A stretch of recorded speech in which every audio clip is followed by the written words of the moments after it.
Hi ಎಲ್ರಿಗೂ ನಮಸ್ತೆ. ಇವತ್ತು ಚಾಕ್ಲೇಟ್ ಕೇಕ್ ಮಾಡ್ತಿದ್ದೀವಿ. ಅದನ್ನ ಹೇಗೆ ಮಾಡೋದು ಅಂತ ನನ್ನ ಮಗಳು ಹೇಳ್ತಾಳೆ. ಇದು ಏನು ಮಾಡ್ತಿದ್ದೀವಿ ನಾವೀಗ? ಚಾಕ್ಲೇಟ್ ಕೇಕ್ 1 ಕಪ್ ಓಟ್ಸ್ ಹಾಕು. 1 ಕಪ್ ಆಲ್ಮಂಡ್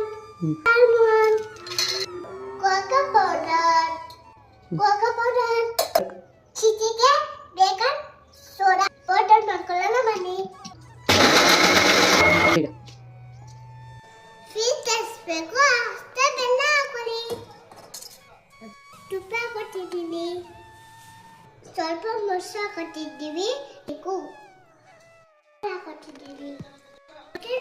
ಓಟ್ಸ್ ಮತ್ತು ಬಾದಾಮಿನ ಪುಡಿ ಮಾಡಿ ಬೌಲ್ಗೆ ಹಾಕಿ ಹಾಲು ಮೊಸರು ಬೆಲ್ಲ ಹಾಕಿ ಹಾಗೇ ಮಿಕ್ಸ್ ಮಾಡ್ಕೋಬೋದು.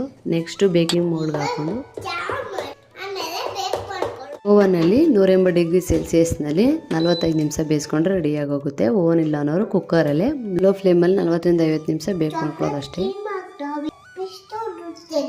ಡೆಕೋರೇಷನ್ ನೋಡೋದ್ರಲ್ಲ ಮನೆಯಲ್ಲಿ ಎಷ್ಟು ಈಸಿಯಾಗಿ ಸಿಂಪಲ್ ಆಗಿ ಕೇಕ್ ಮಾಡ್ಕೋಬೋದು ಅಂತ. ಮಕ್ಳಿಗೆ ಯಾವುದೇ ರೀತಿ ಭಯ ಇಲ್ದೇನೆ ಕೊಡ್ಬೋದು. ಹೇಗಿದೆ ನಿಧಿ? ಸೂಪರ್ ಆಗಿದೆ, ನೀವು ಟ್ರೈ ಮಾಡಿ ನೋಡಿ.